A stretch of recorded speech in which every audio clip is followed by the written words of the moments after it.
नमस्कार दोस्तों, आज हम बात करेंगे अशोका बिल्डकॉन की।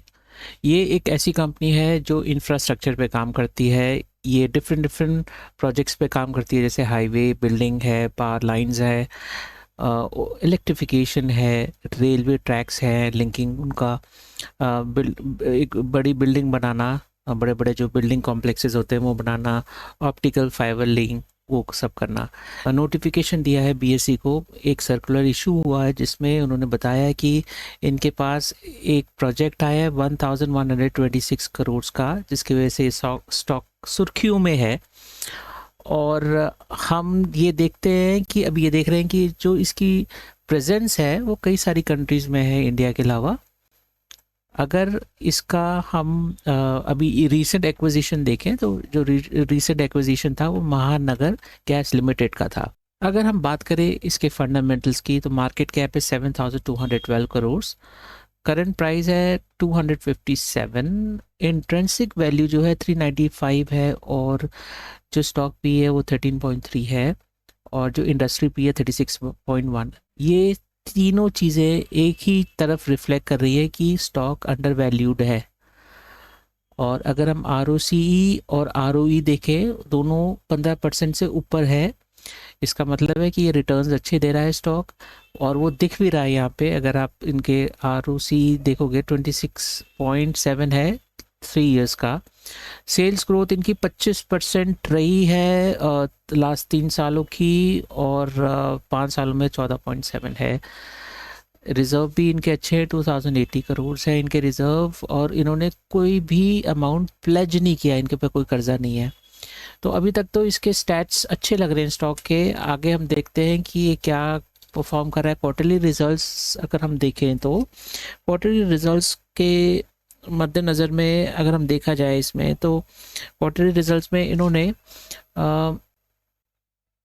देखा जाए तो इसमें एक्सपेंसेस इनके कम है कंपेयर टू दी सेल्स। सो इनका जो प्रॉफिट मार्जिन है वो 21 से 24% के बीच में है। तो any business which is generating a profit between 7 to 8% और मोर, दैट मीन्स वो उसके पास इनफ पैसा होगा अपने फ्यूचर प्लान्स के लिए, अपनी एक्सपेंडिचर्स के लिए, डिविडेंड्स के लिए।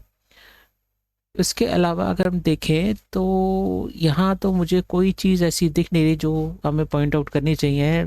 स्टॉक इज़ लुकिंग गुड है। अगर प्रॉफिट एंड लॉस अगर देखें इसका, तो प्रॉफिट एंड लॉस में वही चीज़ है, नंबर्स आर गुड।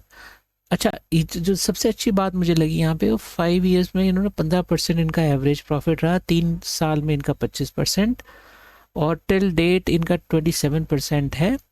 और ये तो उनकी सेल्स ग्रोथ थी, लेकिन profit growth is good, very good. In fact 5 साल की 61% है, और टोटल टिल डेट है 167%, जो एक डिसेंट नंबर्स हैं। बैलेंस शीट में अगर हम देखें तो बैलेंस शीट में रिजर्व्स इनके कंसेक्यूटिवली बढ़ रहे हैं। अगर आप देखिएगा इनके कंसेक्यूटिवली रिजर्व्स बढ़ रहे हैं यहाँ पर। बोरोइंग उस हिसाब से कम है इनकी। और ये CWIP एक ऐसा पैरामीटर होता है जो ये बताता है कि कंपनी अगर इन्वेस्ट कर रही है तो फ्यूचर प्रोजेक्ट्स पे इन्वेस्ट कर रही है, ग्रोथ के लिए इन्वेस्ट कर रही है, उनका फोकस बहुत क्लियर है अपने बिजनेस से रिलेटेड, तो इनका इन्वेस्टमेंट्स भी हो रही हैं यहाँ पर। शेयर होल्डर पैटर्न में देखें तो जो प्रमोटर्स हैं उनका जो स्टेक है 50% से ऊपर है ईयर ऑन ईयर, और FII और DII ने भी कंसेक्यूटिवली एक डिसेंट अमाउंट ऑफ इन्वेस्टमेंट्स करी हुई है यहाँ पर। पब्लिक की जो स्टेक होल्डिंग है यहाँ पे वो 24% से कम है, 18% लास्ट दिख रही है यहाँ पे, जो ये रिफ्लेक्ट करता है कि कंपनी की जो डिसीजन मेकिंग है उसमें कम से कम दिक्कत आएगी। अगर हम इसका स्टॉक का मंथली पैटर्न देखें टेक्निकली, तो इसने ब्रेकआउट दिया था 2023 में। आइडियली देखा जाए तो इन्होंने इस स्टॉक ने ब्रेकआउट दिया था जून एंड अगस्त के बीच में। लगातार ये एक पैटर्न बना रहा है अपवर्ड का। इसमें वॉल्यूम्स भी consecutively on a higher side हैं, अच्छे वॉल्यूम पे यहाँ पे बाइंग हो रही है स्टॉक की। और ये क्यों वॉल्यूम्स आए ये हम ऑलरेडी डिस्कस कर चुके हैं। जो हमारे फंडामेंटल्स हैं उसके बड़े अच्छे फंडामेंटल्स हैं स्टॉक के। अगर हम इसको डेली ग्राफ में देखें तो ये ब्रेकआउट दे रहा है। जो मूविंग एवरेजेस है इसके ऊपर ये ग्राफ जा रहा है। इसका RSI भी ऑन अ अपर्स हैंड है।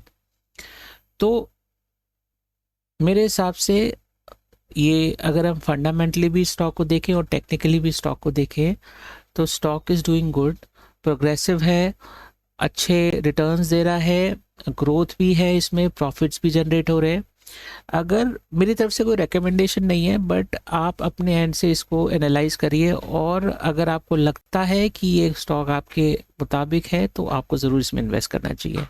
धन्यवाद आपका।